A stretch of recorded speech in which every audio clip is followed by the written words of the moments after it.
What is going on, guys? Welcome back here to another video, and today we're going over the Europa League semifinals. Here we go. I just recorded the Champions League and I took a quick 20-30 second water break, and now I'm right back here doing Europa League predictions. Here we go. Man United versus Roma, Villarreal versus Arsenal. The stages are set for the Europa League semis. If you didn't check out my Champions League video, make sure to click the I button in the top right. You will see it there. But here we go. What are we thinking here? What are we thinking? Well, let's go over it. To start, I will say that a lot of people are predicting an all-English final here. But I think anything can happen, and I'll explain why all four of these teams have a good shot at making the final. Quickly, let's look at some stats here, actually, just to quickly see how the Europa League's been.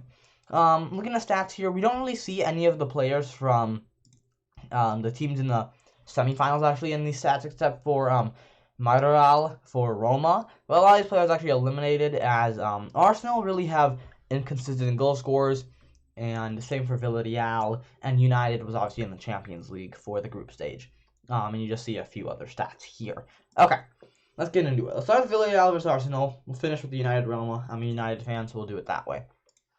Villarreal versus Arsenal. Okay. This is a game I feel that Arsenal can use as an escape and as a savior. For Villarreal, I feel the Europa League is something on the side they can win and something they have a good shot at winning. And let's start with Arsenal here. As we know, Arsenal, people are saying they're not the same as before. 10th. I repeat, 10th in the Premier League. And Villa can just get 2 points from their next 2 games. Arsenal are 11th. 11th in the Premier League, guys. 11th for Arsenal. 11th. Out of the FA Cup, out of the Carabao Cup. This is all they have left to play for, really. This is all they have left to play for, Arsenal. The Europa League. Looking at Villarreal, and in their domestic league, they are 7th. We got some games going on, and they're kind of just playing for the Europa League. Villarreal are still fighting to actually clinch the Europa League itself, because the Champions League's really set. Sevilla have a 20-point gap against 5th place. Barcelona, it's really a 4-man title race here, and then you have a bunch of other teams. So you got Arsenal, who have nothing to play for, except the Europa League, and Villarreal are still going strong in La Liga, trying to clinch Europa League, while playing strong in the Europa League. And we see that Villarreal lost today versus Barcelona, which is probably expected. Barcelona are doing really well. But let's go back to this semifinal. Okay, got the Europa League here. Arsenal versus Villarreal. It'll be interesting. We'll see what happens in this game.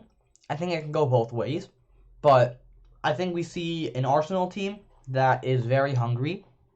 And last year, as we know, I think I got 8th or 9th in the Premier League. I can't quite remember. Let me actually quickly check on that real fast. If we go here and then look at the Premier League, just to show you guys, so I can show you guys, they got 8th last year. And they're a few bit away from the Europa League and things like that. Villarreal clinched the Europa League last year through the league. Arsenal did not. Arsenal used the FA Cup as an escape last year to really have some silverware and get into European competition. Villarreal, they're probably not going to win La Liga ever or for a while. They're not one of the big teams there. Maybe a cup they can do for, but usually it's dominated by the other teams. Madrid teams, Barcelona, Sevilla, Athletic Club, whoever gets into the final. I think this is Villarreal's chance to get some big trophy. It would be nice. They would be in the Champions League next year. And then I might get 3rd in their group, but it's a big trophy. I think Arsenal should be favorites here. And I think Arsenal are going to go through. And it's because of the quality that some of these players will possess. You got Odegaard, Saka, Aubameyang, Pepe, Lacazette. Lacazette recently has had incredible form. Aubameyang has been a bit iffy. Saka, same thing. I think Lacazette has turned into prime Lacazette not prime Lacazette, but like great Lacazette at the best time. I think he's going to have a huge part in this. I think Pepe will do really well. Saka, Odegaard on loan, as we know. Aubameyang, I think they're going to provide some big impact. And just players like that, I think, is what gives the edge against a Villarreal team, who have great players. Moreno, as we know, Pau Torres, Chukwueze, Alcacer, but compared to like Lacazette, Odegaard, Aubameyang, it's hard. Parejo's a great player as well, but he's older and up there. I think players like that are going to give Arsenal the edge here. And this is why I'm predicting Arsenal to go to the final. But we'll see what happens. Because I think these Europa League games are hard to predict. And I'm going to tell you why after I make my prediction for United and Roma. And for now, I got Arsenal going to the final. But who's going to meet Arsenal in the final? Manchester United or Roma? As you know, I'm a Manchester United fan. So I'm predicting Manchester United, but I'm going to give a reason for why and why not. First, Manchester United.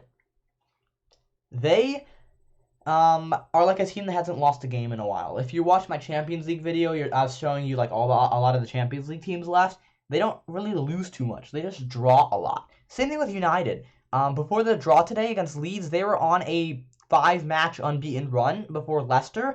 And then before Leicester, the last time they lost was all the way back against Sheffield United.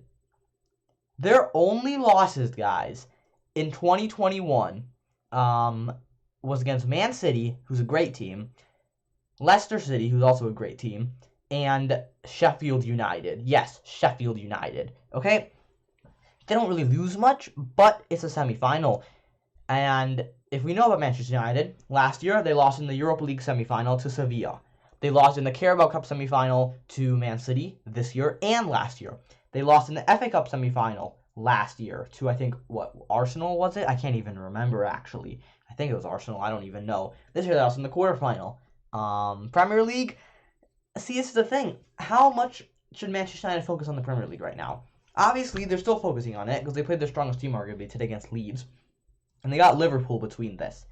And we look at Manchester United in the Prem, and they're safe, but they're not completely safe. Yeah, they're still in the title race, but how much are they going to really prioritize that? They are currently 12 points clear of 5th. That's 4 games. They are 4 games clear of 5th with 5 games to go. If Manchester United just win one more game, they basically clinch top 4. But I do think Manchester United are trying to play for 2nd. Because last year, they got 3rd, and they want an improvement. And if Manchester United finished 2nd, that means Manchester United were top 2 in the Premier League for like 25-30 straight match weeks, which is a big improvement from last year to where they were mostly like 6th and 5th the whole year, and then they got to the top 4 in the end. So Manchester United has something to play for in the Premier League. But I think the Europa League semi-final is what they're going for. Trophies. Trophies is what the players want.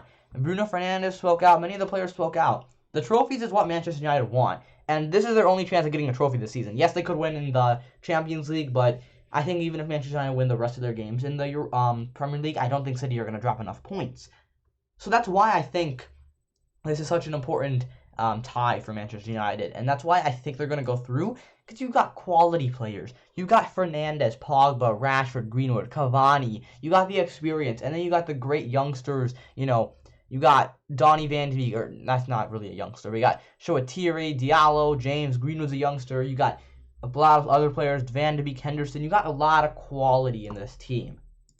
I'm not saying that Roma don't have quality. Because they do. They have Edin Dzeko, Mkhitaryan, who's even pictured in a Manchester United shirt, El Shaarawy, Zaniolo, Pedro. You got Chris Smalling, who is really on loan, like, before being a permanent deal. Like, you got a lot of connections here, really, between the teams. You got some, arguably, revenge here that Roma's looking for, a lot of these players. And it's one of those things like, you know, Manchester United, they were favorites last year in the Europa League, maybe not by as much, but they didn't win it. Winning a final for Roma, or getting to a final for Roma, I think is very important. Because if we look at Roma, they're 7th. they might not even qualify for Europa League. I don't think they will. They are 7th, and the 3 teams above them have still played 1 less game. So, yeah. That's why I'm going with Manchester United here, because they're hungry. They are my favorite team, obviously, but they're hungry. They have a reason to go for this title. But obviously, you cannot count out Roma, because Roma, they have nothing to play for in the league. They really have nothing to play for. And then we go back to the other game, Arsenal. I think this is their type of escape to get a trophy and kind of shake off, oh, we're 10th or 11th in the Premier League, la la la. Villarreal, a chance for them to get a trophy, but I think Manchester United and Arsenal are favorites here, and I'm going with both, which I think might be risky because I think there's going to be an upset. It could be an all-English final, and we'll see. But we know Manchester United's history of the semifinal under Solskjaer, and in big games like this, and we know Roma, Mkhitaryan, who actually won the Europa League with United 4 years ago. We'll see. Villarreal against Arsenal. It's going to be interesting, but that's going to be it, guys. I hope you guys enjoyed. Manchester United and Arsenal is what I'm predicting. All English Europa League, like 2 years ago when it was Arsenal and Chelsea won that, and Hazard said goodbye to go eat some burgers. But that's going to be it, guys. Hope you guys enjoyed. Subscribe, like the content. I like if you like the guys as well as for a quick update on content. So, let me check my calendar here because I don't even know what day it is. When I'm recording this, it's like April 25th. This game, or not this game, this video is going to be out on the 28th of April. And I don't have really done much content lately, but basically what's going to happen is starting on May 8th. Yes, Saturday, May 8th. I'm going to start doing content weekly again. I'm going to have tons of FIFA clips. I have tons of FIFA clips saved up. I have tons of other sports talk videos, and I'm going to start streaming on Twitch, link in the description, and join the Discord server, link is below. But yeah, that's kind of how the content's going to go. But that's going to be it, as I said. Manchester United, Arsenal, drop in the comments what you guys think. And as always, GGMU, and I'll see you guys on that next video. Bye-bye. You know what? If Manchester United don't win the semifinal, that's going to be like, what, 6 semifinals or 5 semifinals in 2 years? And if we don't win the semifinal, there's a problem. There is a problem at the team. Ooh. Manchester United, you better progress.